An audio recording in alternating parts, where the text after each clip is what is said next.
各位记者朋友，大家。Good afternoon, friends from the media. Welcome to today's press conference. First, an announcement.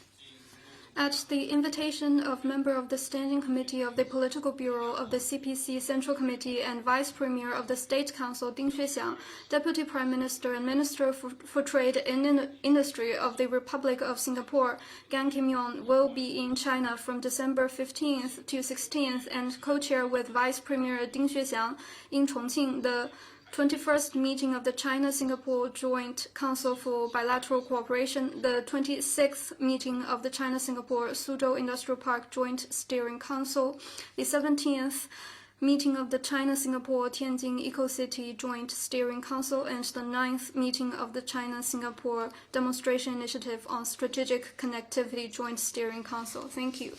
Next question, please.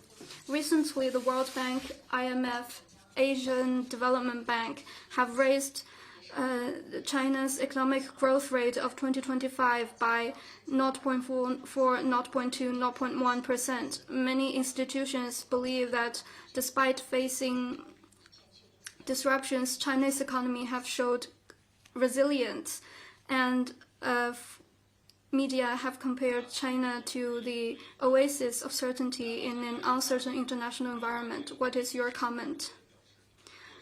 In the past year, China's economy have witnessed steady progress and have made major contribution to world economic growth.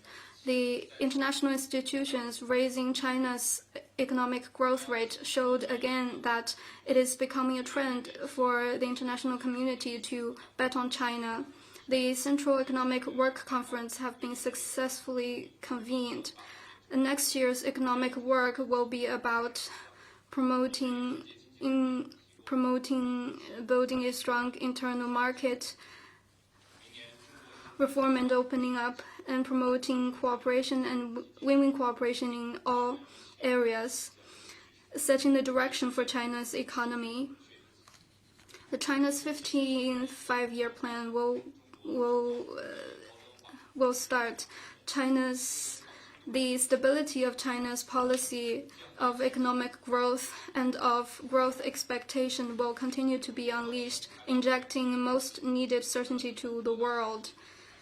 China's high standard opening up will be deepened. We steadily expand institutional opening up, safeguard the multilateral trading system. In an uncertain world, China is the biggest certainty and will continue to be an important engine in world growth. We hope that all countries can share China's big market and to help each other succeed and develop in sharing the benefits.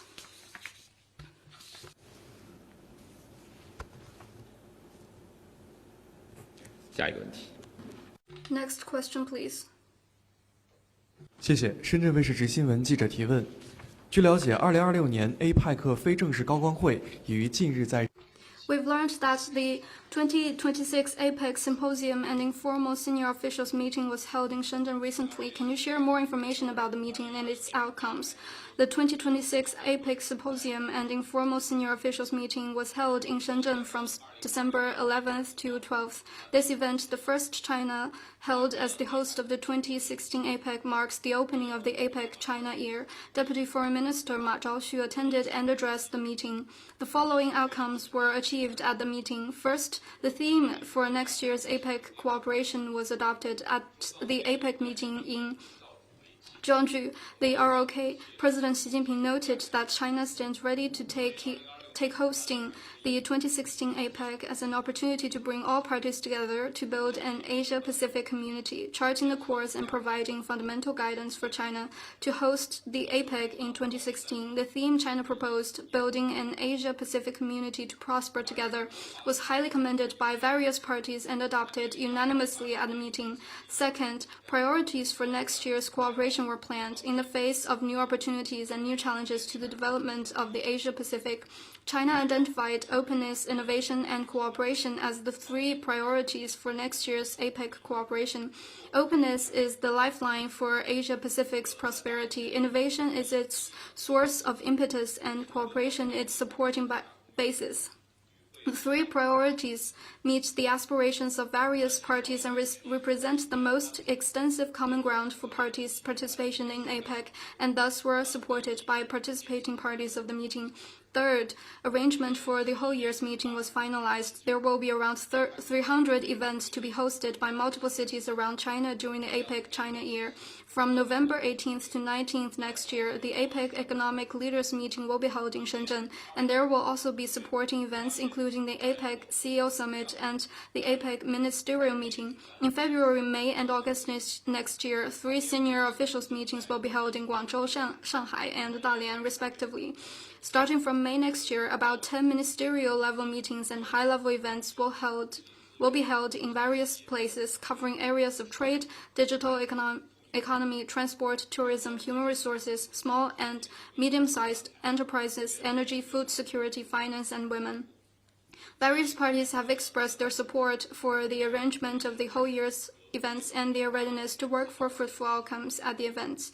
Visiting activities were arranged during the meeting. Representatives to the meeting expressed their admiration for the modernization achievements in Shenzhen and the Guangdong, Hong Kong, Macau, Greater Bay Area. Next question, please.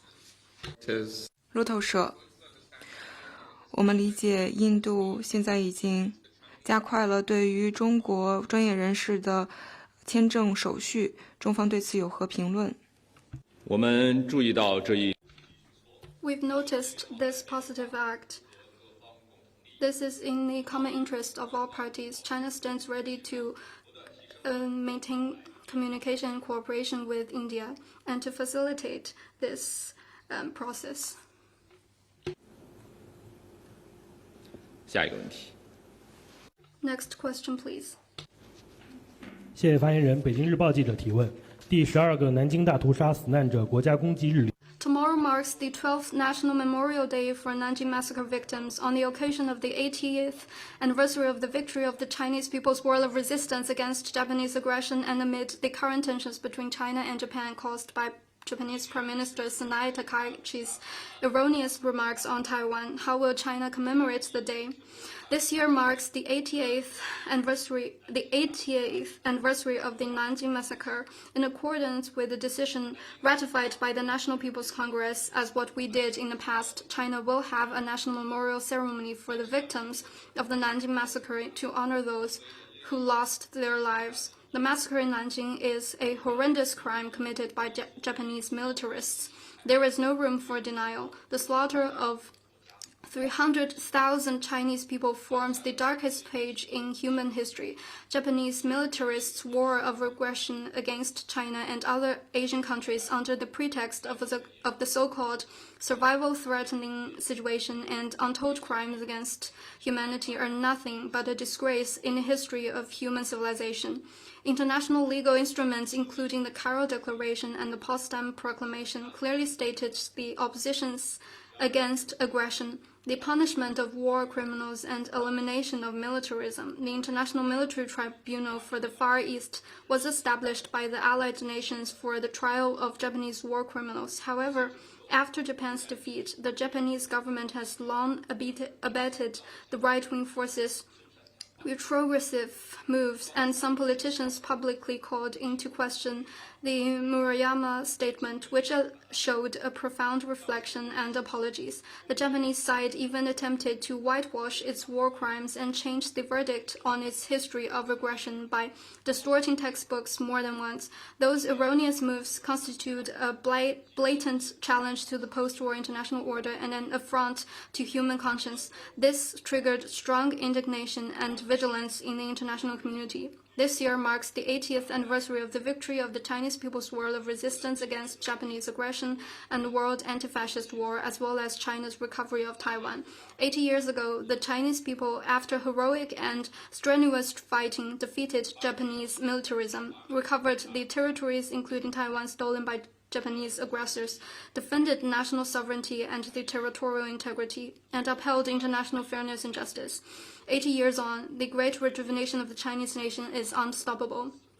China will never allow Japan's right-wing forces to turn back the wheel of history, never allow external forces to lay their hands on China's Taiwan region, and never allow the resurgence of Japan's militarism. Japanese militarism is the enemy of people worldwide. China will work with all peace-loving countries and people to jointly safeguard the victorious outcomes in World War II and the post-war international order. We urge the Japanese side to deeply reflect on and learn from history, make a clear break with militarism, and take concrete actions to get rid of the specter of militarism that still haunts it. Next question, please. 是记者提问：近段时间，日本政府始终拒。 CCTV, the Japanese government has been recently refusing to reiterate Taiwan-related statement in the full political documents between China and Japan and kept repeating that its position remains unchanged. The DPP authorities showed support to Japan by lifting import restrictions on Japanese seafood and sending groups to visit the country. We noted that many Chinese people, including the Taiwanese, believe that given the war crimes, Japan's evasion of history is unacceptable, and the DPP authorities' political manipulation is just invincibly shameless. What's your comment?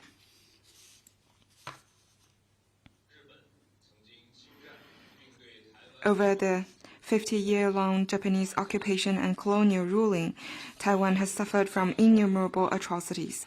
Hundreds of thousands of Taiwan compatriots were murdered by the Japanese military, accounting for 1/5 of the population at that time.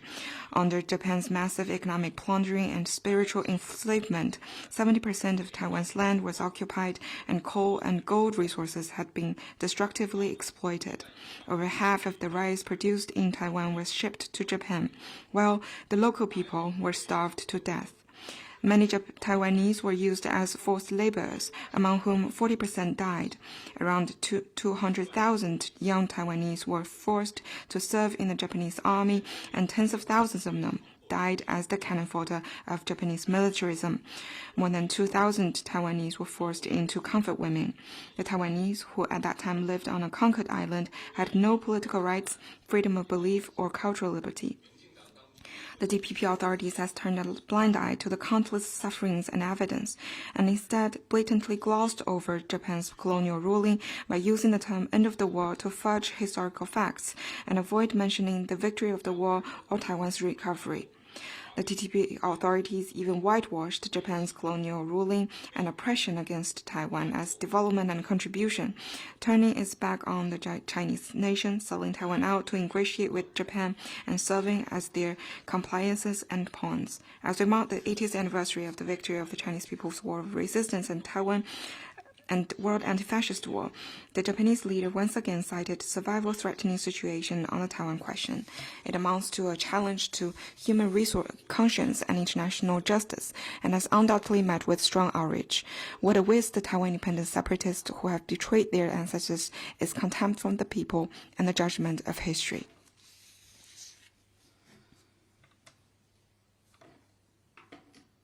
Next one, please.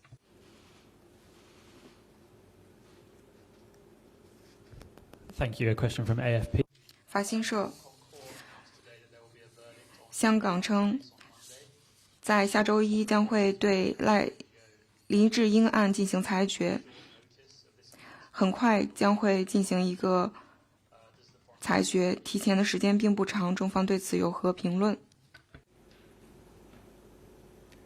维护国家 Safeguarding the sovereignty, security, and development interests of a country is the utmost principle of one country, two systems. The Chinese central government supports the Hong Kong SAR government in punishing the acts that violates national security. Next one, please. 谢谢发言人。澎湃新闻提问：美国于本月。 After assuming the G20 presidency this month, the U.S. publicly said they will not invite South Africa to participate in the G20 summit next year, as well as cooperation within the G20 framework. What is China's comment? Last month, South Africa hosted the G20 summit in Johannesburg. It's a full success, highly commended by the international community. The G20 has long been committed to solidarity, cooperation, and equal-footed consultation. As a founding member of the G20, South Africa attended all the previous summits and has all along played an important role in the group. China supports South Africa in continuing to participate in the cooperation under the G20. We look forward to working with G20 members, including South Africa, to contribute to defending multilateralism, promote world economic growth, and improving global economic governance.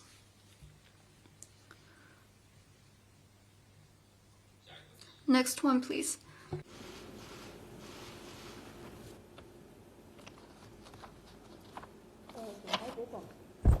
总台国广提问：近日，美军在委内瑞拉附近海域扣押了一艘运输委内瑞拉石油的油轮。美国采 Recently, the U.S. military have suspended a ferry near Venezuela. What is China's comment? China firmly opposes any illegal unilateral sanction and long-arm jurisdiction that has no basis in international law and has not been mandated by UNGA, and oppose the so-called unilateral sanction. Next one, please.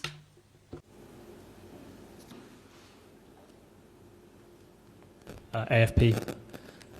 法新社昨天，美方同日本、韩国、澳大利亚还有其他国家就稀土的供应链加强签署了协议，并且提出将会同中方竞争 AI 方面的技术。中方对此有何评论？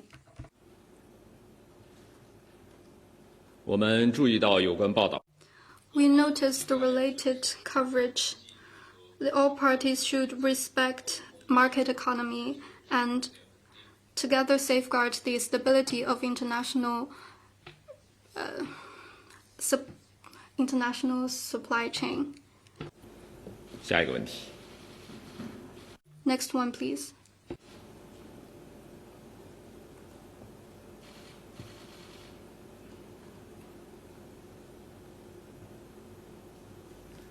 还有其他问题吗？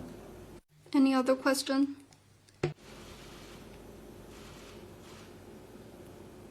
好，今天的记者会到此。 This is all for today's press conference. Thank you.